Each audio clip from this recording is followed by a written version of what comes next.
어느 고을에 두 명의 머슴을 둔 사람이 농사를 하며 살고 있었습니다.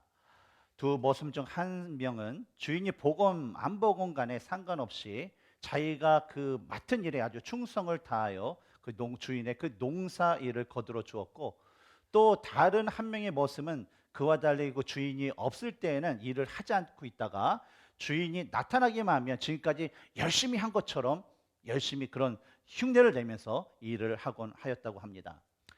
그래도 주인은요, 이를 모른 척 하였고 또 몇 년의 그 세월이 흘렀습니다. 그러던 어느 날 그 해가 저물어 가고 있는데 주인은 이 두 머슴에게 이제 사경, 즉 한 해 동안 이제 일을 한 그런 돈을 주기로 하고 그들을 불렀습니다.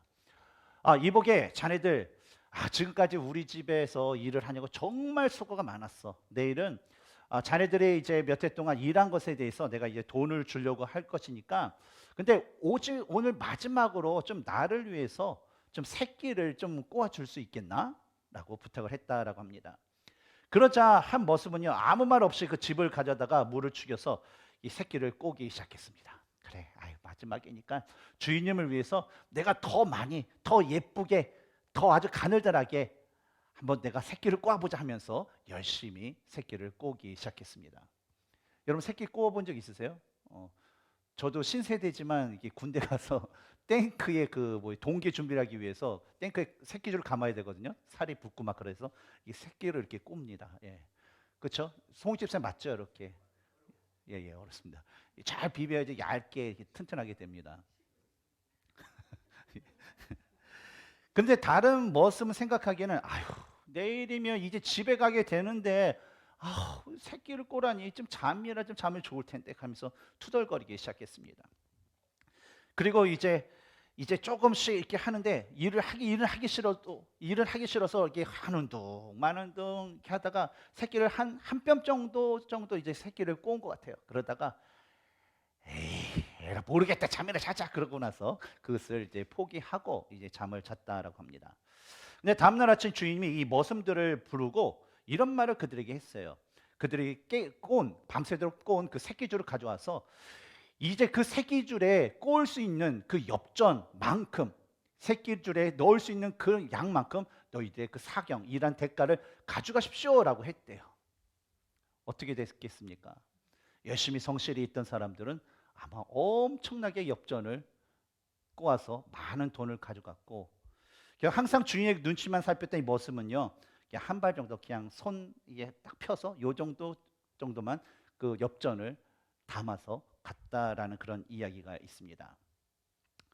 오늘의 그 여러분과 함께 나눌 이 말씀에서도요, 이와 같이 어떤 하나님의 그 명령에 반응했던 그 이스라엘과 다윗이 얻게 된 그 결과물에 대한 말씀들이 담겨져 있습니다. 지난주에 우리는요, 다윗이 사무엘 선지자로부터 기름을 부음 받은 후에 하나님의 섭리로 이 사울 왕과의 만남이 이루어진 것까지 우리가 함께 말씀을 나누었습니다.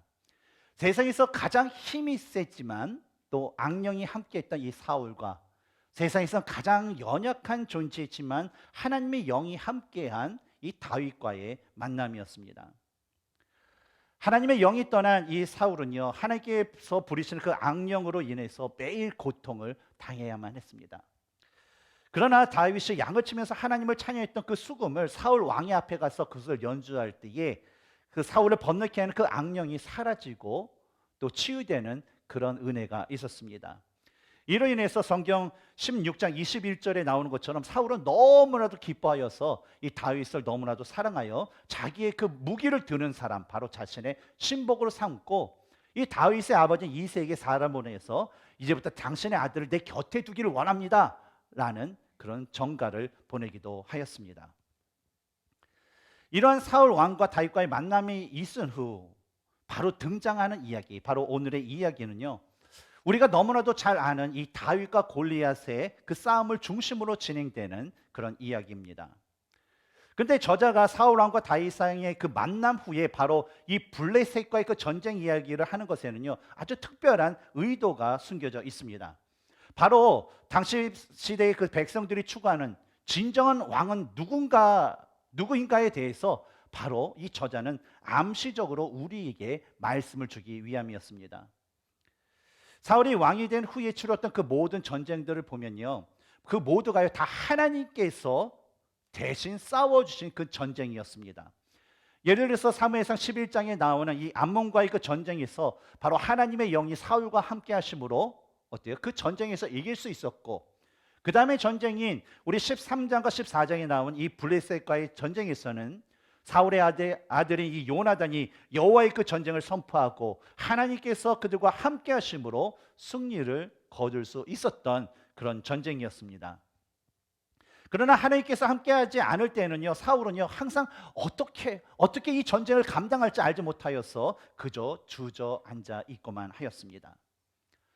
오늘 본문에서도요, 하나님의 영이 떠난 이 사울 왕은요 골리앗을 앞장세운 이 블레셋 군대를 맞이하여서 도대체 무엇을 어떻게 할지 몰라서 그저 앉아 있기만 하였습니다.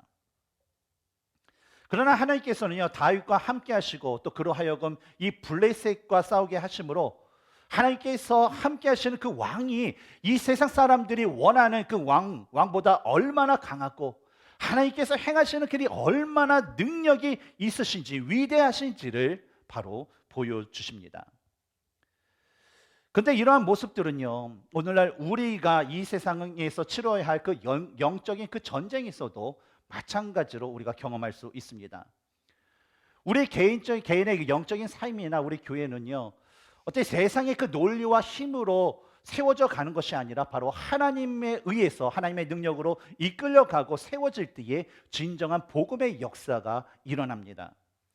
왜냐하면 우리가 우리의 힘과 능력으로만 우리 자신과 우리 교회를 세워나갈 때는요 언제든지 이 세상에는요 그 골리앗 같은 그 사탄의 강한 세력을 만나서 우리는 항상 짓눌릴 수밖에 없고 우리는 질 수밖에 없기 때문입니다. 그러므로 우리는요 다윗과 그 이 골리앗의 싸움을 통해서 우리가 싸워야 할 이 영적 전쟁을 준비하고 어떻게 싸워야 될지를 우리가 온전히 아는 삶을 우리는 살아가야 될 줄 믿습니다. 오늘 그 말씀에서는요 저는 여러분과 함께 우리가 싸워야 할 그 영적 전쟁에서 승리하기 위해서 우리가 하나님께 대하여 행하고 기억해야 할 두 가지의 그 사항을 여러분과 함께 나누기를 원합니다. 첫 번째는 작은 불순종이 고난을 가져온다라는 것입니다. 뭐가 가져와요? 작은 불순종이 고난을 가져온다. 블레셋은 14장에 나오는 믹막스 전투에서 이스라엘에게 아주 대패를 한 후에 이것을 설욕하기 위해서 한 23년이 훨씬 지난 후인 바로 지금 다시 수많은 군대들을 이끌고 이 이스라엘의 국경을 침범하였습니다. 블레셋은 에베스 다밈에 진을 치고 이스라엘을 공격하려고 준비를 하고 있었고 이스라엘은 이에 맞대응하여서 엘라 골짜기에 진을 치고 블레셋의 공격에 대비하고 있었습니다. 서로 양쪽의 군대가 서로 팽팽한 그 긴장 상태에 있을 때인 그 4절을 보면 갑자기 한 사람이 블레셋 사람 그 진영에서 싸움을 도두는 자 바로 골리앗이 나오는 것을 볼 수가 있습니다. 저자는요 골리앗에 대해서 설명하기를 그는 가드 사람이고 그의 키가 6규빗 한 뼘이라고 얘기합니다. 여기서 말하는 6규빗 한 뼘이라는 것은 거의 2m 90cm 거의 3m가 가까운 거예요. 피트로 얘기하면 한 9.6피트 정도의 아주 거인이라는 것입니다. 그래서 딱 보면 우리 본당 뒤에 천장을 달 정도 그 정도의 좀 키가 아닐까 생각이 들어요.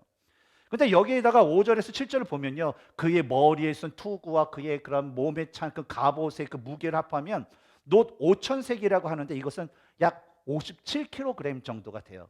약 125.7파운드 정도.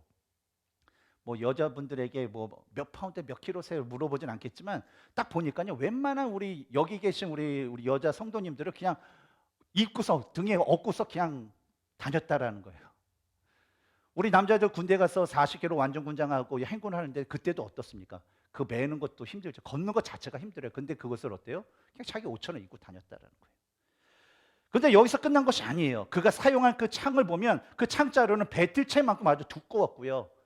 그 창날의 그 쇠 무게는요 600세겔 약 7kg이라고 하는데 어떻습니까? 이 배틀처럼 한 그 창자루와 7kg의 그 쇠를 단 이 창을요 이 골리앗은요 이 무겁고 이 큰 이 무기를 마음껏 사용할 수 있었던 아주 장수 중에 장수였다라는 것입니다.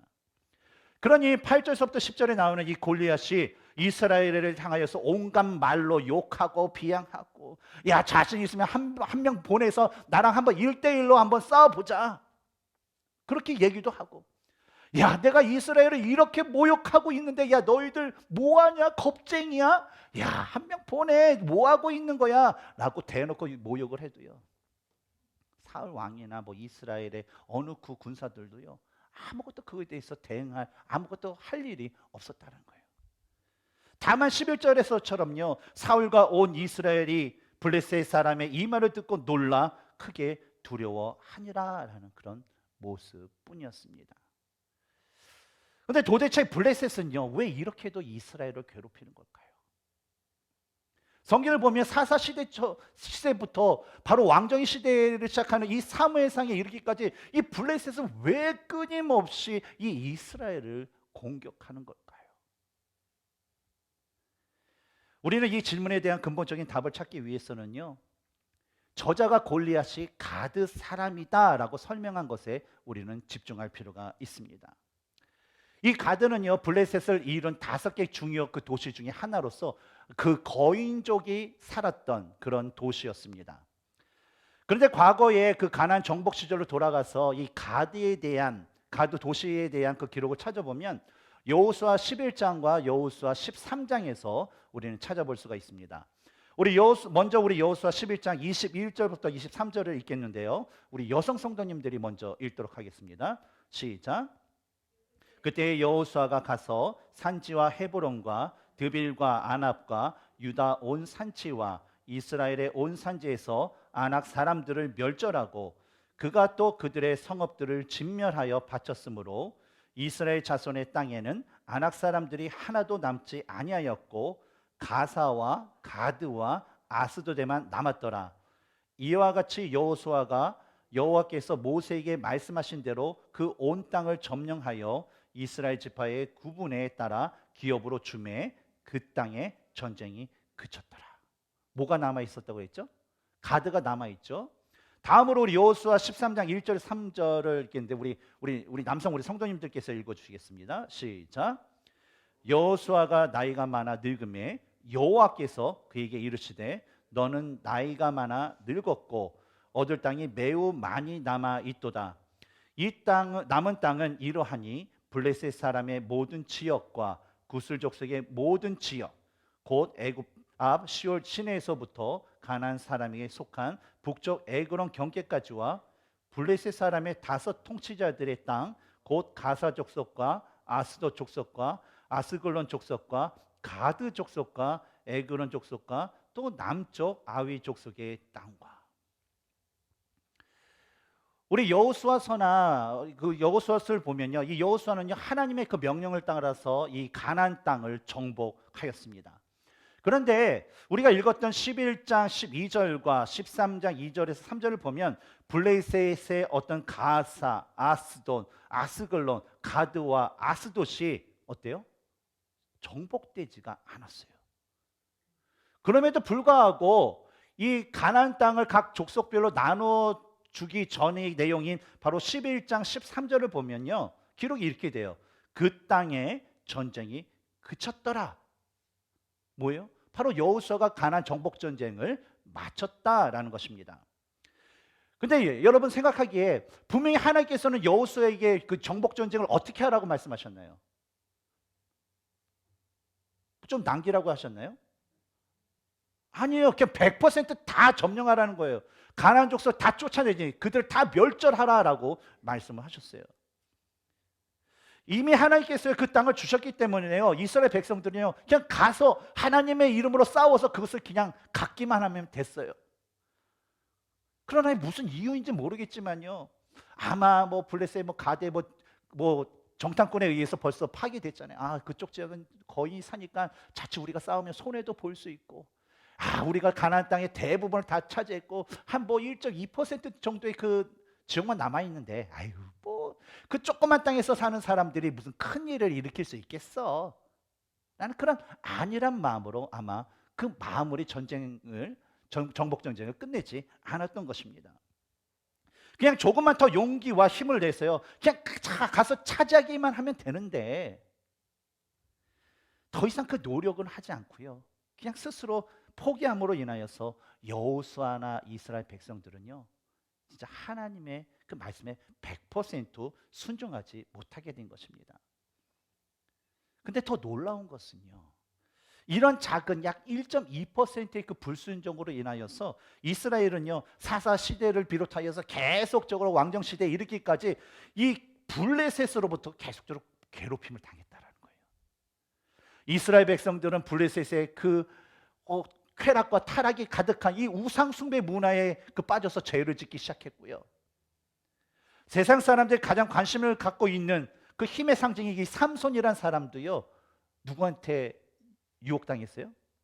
드릴라. 근데 이 드릴라는 여성도 어디 출신이냐면 가드의 기생이었어요. 결국 그 여인의 유혹에 빠져서 죄를 지어서 어떻게 됐어요? 두 눈이 뽑히는 그런 수모와 멸시를 당하기도 하였습니다. 근데 그 후에도요, 이 블레셋은요, 마치 우리 몸에 생긴 그런 암덩어리들처럼 계속해서 이스라엘을 괴롭히고 고통을 주고 위협을 주는 그런 존재가 되었다라는 것입니다. 오늘날에도요, 우리들은요, 하나님께로부터 우리가 성도 안에서 성도로서 우리 주 안에서 연합을 이루면서 하나님의 그 복음의 사명을 감당하라라는 그런 명령을 받았습니다. 하나님께서 우리에게 주신 그 말씀을 살펴보면 하나님과 재물을 겸하여 섬길 수 없다, 하나님을 사랑하되 이웃을 사랑해야 된다, 하나님께서 주신 그 계명을 지켜 행해야 된다, 육체의 정욕을 따르는 것이 아니라 성령을 따르는 그런 삶을 살아야 된다 등등 수많은 그런 명령의 말씀들을 우리에게 주셨다라는 거예요. 근데 그 명령들이 한 그 말씀들을 다 종합해 보면 무슨 얘기예요? 하나님을 하나님으로 믿고 섬기라는 거예요. 하나님께서 창조도 되시고 하나님께서 우리 삶의 그 주인 되신다는 것을 인정하는 삶을 살라라는 것입니다. 그러나 아무려 사람들이요, 나는 하나님을 믿고요, 나는 하나님의 말씀과 뜻대로 행합니다라고 수없이 고백하고 고백을 해도 우리들의 삶 가운데 무엇인가가 하나님의 말씀에 따르지 못하는 어떤 삶의 모습이든지 생각이든지 가치관이든지 습관이든지 기타 등등 모든 것이 있다면 그 작은 것 하나가요, 나중에는 우리가 하나님을 바라보는데, 하나님의 복음을 전하는데, 하나님을 위해서 섬기는 데 있어서 우리를 괴롭게 하고 힘들게 하고 우리를 흔들 수 있는 존재로 되돌아올 수 있다는 것입니다. 그러므로 우리의 모습과 삶을 되돌아보면서요, 여전히 우리가 가지고 있는 그 작은 불순종의 그런 모습이 있다면요, 그 부분마저도 하나님께 드려놓고, 하나님, 내가 이 부분에도 하나님의 말씀대로 행하겠습니다 라는 그 결단과 삶을 사시는 우리 성도님들이 되시기를 주님의 이름으로 축원합니다. 두 번째는요, 작은 충성이 하나님의 역사를 이루게 한다라는 것을 우리는 기억해야 할 것입니다. 뭐가요? 작은 충성이 뭘 이뤄요? 하나님의 역사를 이루게 한다. 다윗은요, 왕으로서 기름을 부음 받고 또 사울 왕에서 이 수금을 연주하는 측근이 되었음에도 불구하고요, 여전히 남들의 그 관심 밖에 인물일 수밖에 없었어요. 관심을 받지 못하는 그런 사람일 수밖에 없었습니다. 집안에서는 어때요? 막내로서 아버지나 형들에게요, 그냥 구박덩어리였어요. 야, 양이나 치고 와, 양 풀 먹이고 와, 야, 쓰레기 좀 버리고 와. 그런 게 있잖아요. 요즘 같았으면 막내들은 어때요? 막내 어떻습니까? 이정곤 집사님. 눈에 넣어도 안 아프잖아요. 저희 막내가 지금 7학년인데 얘는 그냥 자기 세상이에요. 그냥 뭘 해도 형이 저랬다면 되게 혼나고 막 그랬을 텐데 얘는 그래도 예뻐. 뭘 해도 예쁘고, 야, 너는 공부 그래 좀 덜 해도 돼. 그러면서 예뻐요, 막내는. 근데 과거 시대는 어때요? 이 막내는 별로 대우를 못 받았어요. 장손이, 그렇죠? 대우를 받았던 시대였어요. 그러니까 이 다윗 그러면 8형제 있을 막내니까 얼마나 구박덩어리겠어요. 모든 장거 다. 또한 사울왕의 곁에서는요, 그가 수금을 연주하고 왕의 무기를 드는 아주 측근의 그런 자가 되었지만요, 사울의 완전한 관심을 받지 못했던 자였어요. 왜냐하면 사무엘상 16장 22절에서 보면 사울이요, 이 다윗을 곁에 두고 싶어서 그의 아버지 이새에게 사람을 보내어서 그 전가를 할 정도의 그런 관계였어요. 하지만 오늘 본문인 55절과 56절을 보면 사울이 그 자기의 그 사령관에게 이 소년이 누구의 아들이냐라는 그 질문을 하는 거 볼 때에, 처음에 그렇지만 점점 사울의 관심 밖에, 다윗은 사울의 관심 밖의 인물이었던 것을 우리는 알 수가 있습니다. 그러나 다윗은요, 이 사울이 뭐 자신에게 보여주는 뭐 관심과는 상관없이요, 그냥 집과 왕궁을 오고 가면서요, 자신에게 맡겨진 일에 최선을 다하면서 충성스러운 그런 삶을 살게 되었습니다. 그러던 어느 날 다윗은요, 아버지의 그 심부름으로 전쟁터에 나가 있는 그 첫째 형, 둘째 형, 셋째 형들에게 음식을 가져다 주기 위해서 그 전쟁터를 갑니다. 근데 전쟁터에 나갔다라는 것은 뭐냐면 만 20살 이상이 되었다라는 거예요. 근데 그 전쟁터는 어떤 전쟁터였습니까? 바로 골리앗이 40일 동안 낮과 밤으로 야 자식승 나와 이 겁쟁이들아 하고 했던 그 하나님의 군대를 모욕하는 그런 소리가 가득한 그 전쟁터였습니다. 다윗이 이 형들에게 줄 그 음식을 이제 전해주고 이제 집에 돌아오려고 하는데 어디선가 들려오는 아주 그 조롱과 모욕의 그 소리를 그는 듣게 됩니다. 바로 골리앗이 이스라엘 향하여서 던지는 그런 소리였죠. 그리고 이 소리를 듣다 참지 못하게 다윗은요, 그 소리에 대해서 사람들이 뭔가를 하기보다는 그 골리앗의 소리를 듣고서 두려워하고 심지어는 골리앗 앞에서 도망치는 그 사람들을 보게 되면서 더 이상 참지 못하고 26절에서와 같이 다른 옆에 있는 사람이 묻게 돼요. 아니 이 할례 받지 않은 블레셋 사람이 누구이기에 이 살아계신 하나님의 군대를 이렇게 모욕하고 있는 겁니까? 근데 이런 말을 하고 있는 그 다윗을 보고요, 큰형 엘리압이 와서는 야 너 양치지 않고 뭐하고 있어? 너 전쟁 구경하러 지금 왔구나, 이런 고약한 놈 하면서 핀잔을 줘요. 하지만 다윗은 어때요? 아 뭐 제가 왜 쓸데없이 왔겠습니까? 다 이유가 있어요. 그러면서 어때요? 형을 무시하고 계속적으로 그 골리앗의 이스라엘 군대를 모욕하는 것에 대해서 화가 나가지고 옆에 사람, 주위에 있는 사람들에게 아니 이 할례 받지 않은 이 사람이 왜 하나님의 군대를 모욕하는 거죠? 정말 화가 나요. 왜 참고 계시는 거예요? 좀 저 골리앗의 저 블레셋 장소에 대해서 우리가 뭔가를 해야 되지 않겠어요? 라고 하면서 막 얘기하기 시작했습니다. 이곳 사람들에게 말하는 이 다윗의 소리를 듣고요, 사울이 자기 부관을 통해서 이 다윗을 자기 앞으로 데리고 오게 됩니다. 그러자 다윗은요, 이 사울 왕에게 32절에와 같이 다윗이 사울에게 말하되 그런 말미암아 사람이 낙담하지 말 것이라 주의 종이 가서 저 블레셋 사람과 싸우리다 하니라 라고 말을 합니다. 근데 딱 보기에 그냥 촌동네 그냥 소년이에요. 촌동네 소년, 양치기는 할 소년인데, 근데 이 소년이 어릴 때서부터 이제 강한 용사로서, 정의 용사로서 막 이렇게 훈련받고 잘하고 키가 큰 데다가 힘이 장성이 골리앗과 싸운다라는 것은 이게 말이 돼야 안 돼요. 말이 안 된다라는 거예요. 유루가 저하고 싸운다고 그러보세요. 그건 말이 돼요, 안 돼요? 안 되는 거예요. 그러나 다윗은요, 사울에게요 34절부터 37절에서 다음과 같이 말을 합니다.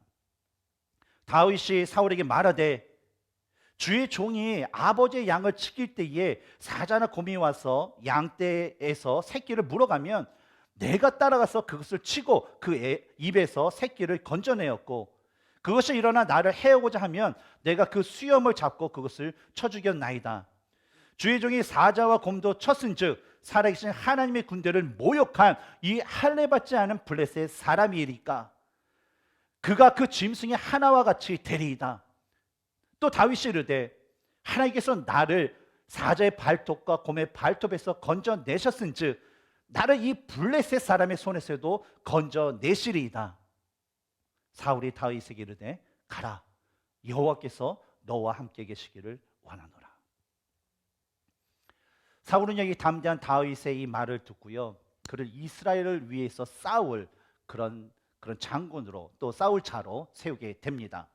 그리고 이 골리앗과의 그 싸움을 위해서 사울은요 다윗에게 자신이 트는 투구, 자기가 입는 그 갑옷, 그 자신이 사용하는 그 칼을 주게 됩니다.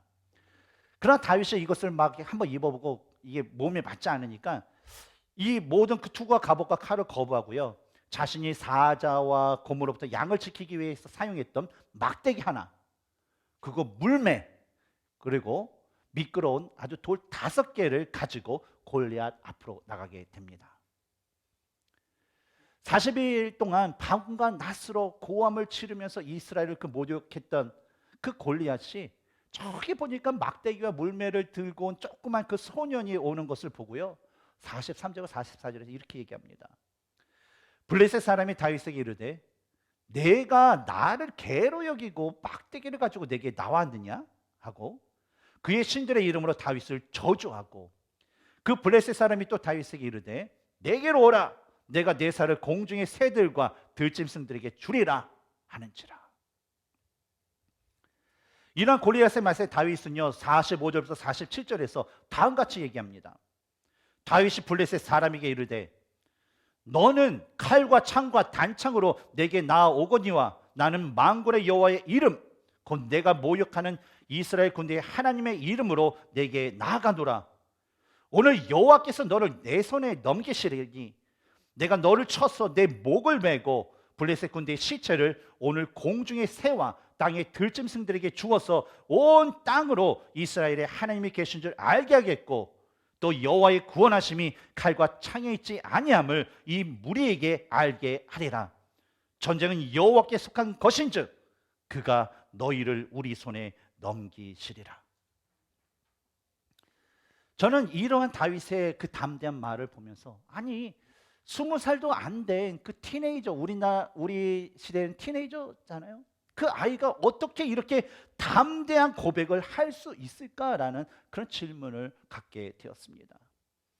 그 당시에 장수 중에 장수였던 사울 왕을 비롯해서 그의 3명의 형들, 그리고 수많은 이스라엘 백성들에서 싸움깨를 하는 그런 장수들이 모였는데 그 사람들 어때요? 이 블레셋의 거대한 장수 골리앗의 손에서 자신들을 구원해 줄 그 용사가 없기 때문에 지금 두려워서 벌벌 떨고 있는데, 아니 어떻게 다윗은 이 싸움에서의 구원이 이 칼과 창인 이 세상의 힘이 아니라 어떻게 여호와께 속한 것이고 그 여호와께서 하나님의 백성들을 이 블레셋 하나님의 그 백성의 손에 이 블레셋을 붙이실 것인지를 확신할 수 있었는지 참으로 궁금했어요. 왜 이 다윗은 그럴 수밖에 없었을까요? 왜 이런 고백을 할 수 있었을까요? 좀 타고난 게 용감해서? 좀 잘 싸워서? 왜 다윗은 이런 고백을 할 수 있었을까요? 다윗은요 비록 작고 어렸지만요 자신에게 맡겨진 그 자리에서요 양들을 최선을 다해 지키면서 하나님께서 주신 모든 것들을 다 경험했기 때문이었습니다. 막내이기 때문에요 그들은 형들과 같이 푹 쉬지도 못하고 때로는 형들을 대신해서 밤을 새워가면서 양을 돌봐야 했지만요 그는 그 순간에도요 절대 불평하지 않았어요. 오히려 자기에게 맡겨진 그 양 지키는 것이 바로 하나님께서 자신에게 주신 그 사명이라는 것으로 여겼고 또 이 일이 바로 부모님을 공경하는 길이라 그는 믿었기 때문입니다. 다윗은요 처음에 양을 지키면서요 자신보다 크고 힘이 센 사자가 나타나고 곰이 양들을 막 이렇게 해치려고 할 때에 처음에는 어찌할 바를 몰랐을 거예요. 그리고 그 사자나 곰을 쫓아낼 그 힘도 이 다윗에게는 없었어요. 하지만요 다윗은요 하나님의 도우심을 구하면서 자신이 할 수 있는 작은 것에 최선을 다하고 충성을 다했어요. 날마다 그는 시간이 될 때마다 하늘을 보면서 하나님을 찬양했고 또 하나님께 하나님 제가 사자와 곰으로부터 양을 지키기 위해서 제가 막대기를 휘둘 때에 하나님 저에게 힘을 주세요. 하나님 제가 물매로 사자와 그 곰들을 쫓아낼 때 제가 정확하게 그들을 맞춰서 양들을 구할 수 있게 도와주세요.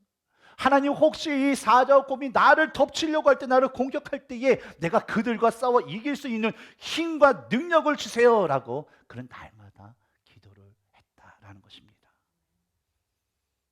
이런 삶을 어때요? 다윗은 평상시에 살았어요.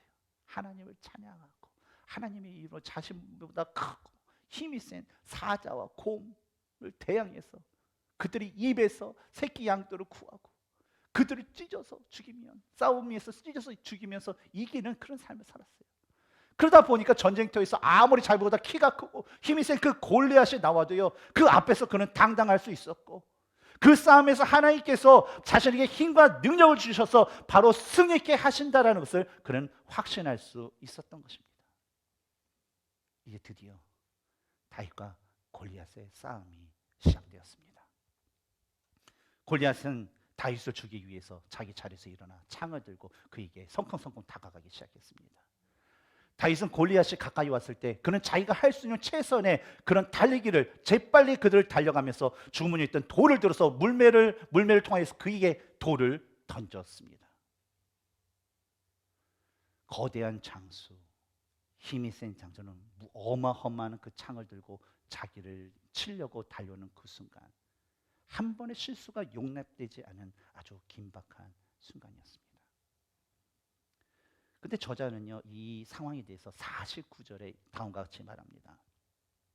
손을 주머니에 넣어 돌을 가지고 물매로 던져 블레셋 사람의 이마를 치매 돌이 그의 이마에 박히니 땅에 엎드러지니라. 아주 정확하게. 그리고 강력한 힘으로 돌이 날아가 골리앗의 이마에 박혀 그가 죽게 되었습니다. 그리고 다윗은요, 골리앗의 칼을 빼서 그의 목을 치고 그의 떨어진 목을 하늘 높이 듭니다. 다윗은요, 이런 행위를 통해서 하나님이 이스라엘과 함께 하심과 이 전쟁이 칼과 창이 아니라 바로 하나님께 속한 싸움이라는 것을 모든 사람들, 블레셋을 비롯한 모든 사람들에게 알려주었고, 그러므로 승리가 이스라엘에게 있음을 모든 사람들에게 보여주었던 것입니다. 이 광경으로 모든 사람들이 놀랐어요. 사울왕도 놀라가지고 군사령관 아브넬에게, 아니 도대체 이 다윗이 어느 집안의 아들이야? 혹시 우리와 같이 이 베냐민 용사의 그 가문인가? 도대체 어떤 가문의 아들이길래 이런 놀라운 일을 했지? 라고 질문도 하기도 합니다. 다윗이 골리앗을 이긴 것을 본 모든 이스라엘과 유다 사람들은요, 승리의 그 소리를 지르며 그동안 자신들이 앉아있던 이 공포와 두려움의 그 자리에서 일어나서 블레셋을 향하여서 달려갑니다. 그리고 자신의 앞에 있는 모든 블레셋 군사들을 자신의 그 칼로 모두 다 쳐서 무찌르게 됩니다. 그리고 성경은 사상자 부상자들이 사하라임으로 가는 길에서부터 가드와 에그론까지 질비하게 널려져 있다라고 기록하고 있죠. 이것은 뭡니까? 바로 다윗이 골리앗을 향하여서 내가 블레셋의 군사로 오늘 공중의 새와 들짐승들의 먹이가 되겠다 하는 그 선포가 그대로 이루어진 것입니다. 다윗은 자신이 맡은 그 작은 일에 충성을 다하고 날마다 하나님께 예배의 삶을 드리면서 살다가 바로 이 하나님의 때에 가장 미천한 자리에서 모든 사람들이 바라보는 그 높은 자리에 오르게 되었습니다. 마치 예수님께서 누가복음 16장 10절에서 지극히 작은 것에 충성된 자는 큰 것에도 충성되고 지극히 작은 것에 불의한 자는 큰 것에도 불의하니라 라는 그 말씀처럼 다윗은요, 자신에게 맡겨진 이 작은 일에 최선을 다해 충성함으로 결국 하나님의 역사를 이루는 데 사용된 것입니다. 마찬가지로 우리 성도님들이 계신 그 자리가 이 세상에서는 가장 미천한 자리일지라도 여러분이 계신 그 자리가요, 남들이, 가족들이, 여러분의 그 배우자들이, 여러분의 친구들이, 여러분 주위에 있는 사람들이 알아주지 못한다 하더라도요, 그 자리에서 여러분에게 맡겨진 일에 하나님의 함께 하심을 구하고 그 일이 하나님을 찬송하고 하나님께 영광 돌릴 수 있는 통로가 되기를 위해서 끊임없이 기도하며 찬양할 때에 바로 여러분을 통해서 하나님은 하나님의 일을 이루어 가실 줄 믿습니다. 오늘 우리가 나눴던 것은요, 하나님의 말씀에 대한 우리의 작은 불순종이 곧 자신에게 고난과 어려움을 가져다 주고, 또는 하나님의 말씀에 대한 우리의 작은 충성이 장차 하나님의 역사를 이루는데 쓰임 받는 축복이 된다라는 그런 말씀을 같이 나눴습니다. 근데 우리가 나눴던 이 작은 불순종 또 어때요? 작은 순종이라는 것은요, 어떻게 보면 백지 한 장 차이라는 거예요. 백지 한 장 차이라는 것은 우리가 어때요? 신경 쓰지 못하고 우리가 게으를 때는 우리는 불순종의 삶을 살 수 있는 거고, 우리가 깨닫고 깨어 있을 때는 순종의 삶을 살 수 있다는 거예요. 중간은 없습니다. 그러므로 우리는요, 첫 번째로 우리 가정에서요, 하나님의 말씀대로요, 우리 배우자와 가족들을 섬기는데 여러분 충성을 다해야 됩니다. 두 번째로 여러분의 직장과 사업체에서요, 하나님의 말씀대로 여러분의 상급자를 섬기고 하급자를 존중하면서 최선을 다해 여러분이 맡은 일에 충성을 다해야 될 줄 믿습니다. 또 세 번째로 교회 안에서요, 말씀대로 서로 섬기며 주 안에서 하나를 이루는데 우리는 최선을 다해야 할 것입니다. 우리가 이러한 삶을 살게 되면요, 바로 모든 사람들이 우리들의 그 모습을, 우리들의 삶을 통해서 바로 하나님이 살아계신과 구원이 세상에 있지 않고 바로 하나님께 있음을 그들이 알게 되고, 또 이 세상 사람들이 하나님의 은혜로 구원받아 하나님을 찬양하는 주의 자녀가 되는 놀라운 축복의 역사가 바로 우리들의 모습을 통해서 이루어질 줄 믿습니다. 하나님께서는요, 여러분의 그 작은 충성을 통하여서 자신의 역사를 이루어 가실 것입니다. 그 역사 가운데 여러분의 삶이 사용되고 그 역사의 그 은혜를 경험하시는 모든 성도님들 되시기를 주님의 이름으로 축원합니다. 함께 기도하겠습니다.